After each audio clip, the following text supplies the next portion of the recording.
Ada Twist, Scientist, by Andrea Beatty, illustrated by David Roberts.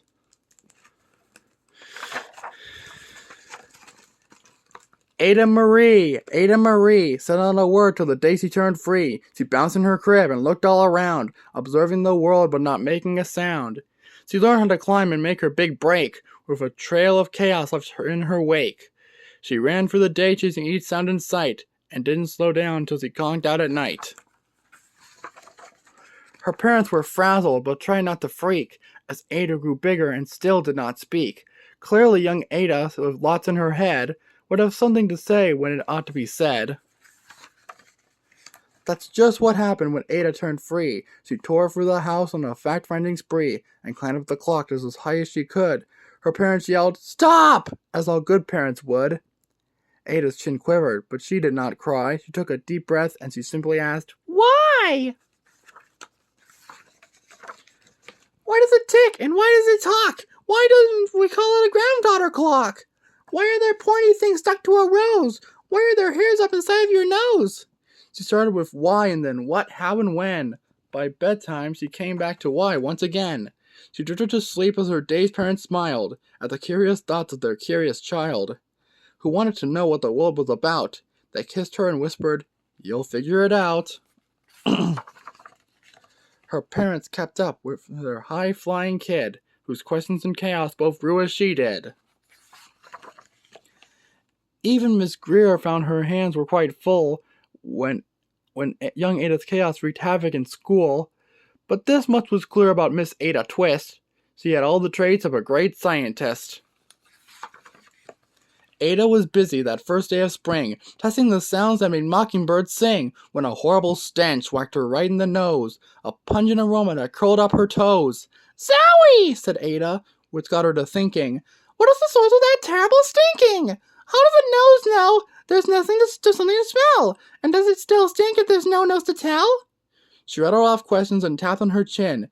She started the start, where she ought to begin. A mystery, a riddle, a puzzle, a quest. This was the moment that Ada loved best. Ada did research to learn all she could of smelling and smells, both the stinky and good. One hypothesis Ada thought could be true. The terrible stink came from Dad's cabbage stew. She tested and tested, but soon Ada knew it was time to come up with hypothesis 2. Then zowie! The stink struck again, just like that. Hypothesis 2, it's caused by the cat. The cat couldn't make such a stink of its own. It needed perfume and some fancy cologne. So young Ada tested. The test was a flop. She started it again, but her parents yelled, "Stop!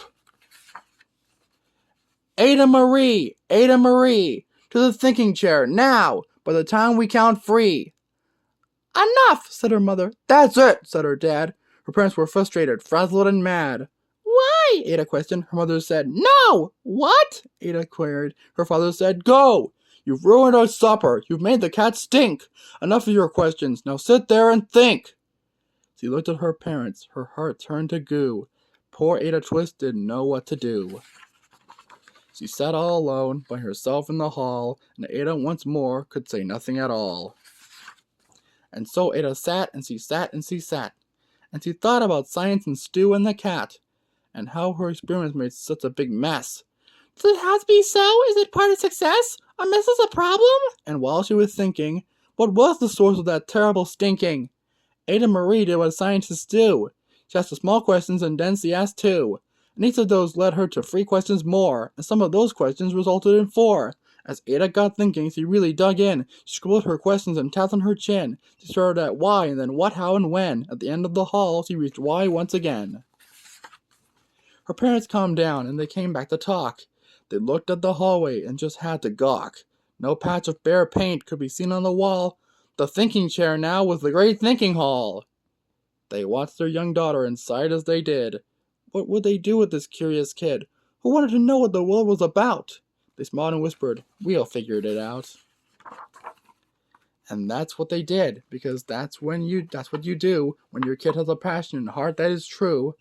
They remade their world. Now they're all in the act of helping young Ada sort fiction from fact. She asks lots of questions. How could she resist?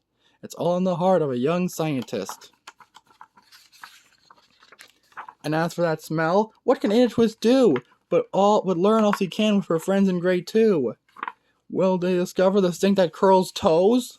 Well, that is the question, and someday, who knows?